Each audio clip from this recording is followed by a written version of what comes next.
కానీ అలా కాదు. కార్తీక మాసం వచ్చేటప్పటికీ శివాలయంలో, విష్ణువాలయంలో, అంబికాలయంలో, మఠ ప్రాంగణంలో ఈ 4 చోట్ల కూడా దీపాన్ని పెడతారు.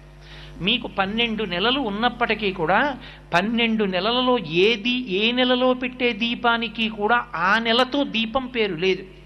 ఏదో భాద్రపద దీపం, లేకపోతే ఆశ్వీజ దీపం, మార్గశిర దీపం అలా పేర్లు లేవు. ఒక్క కార్తీక మాసంలో పెట్టేటటువంటి దీపానికి మాత్రమే కార్తీక దీపము అని పేరు.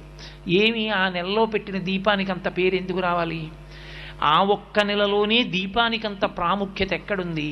యథార్థానికి పూజలో ప్రారంభంలో ఒక అంగంగా మనం దీపం వెలిగిస్తాం.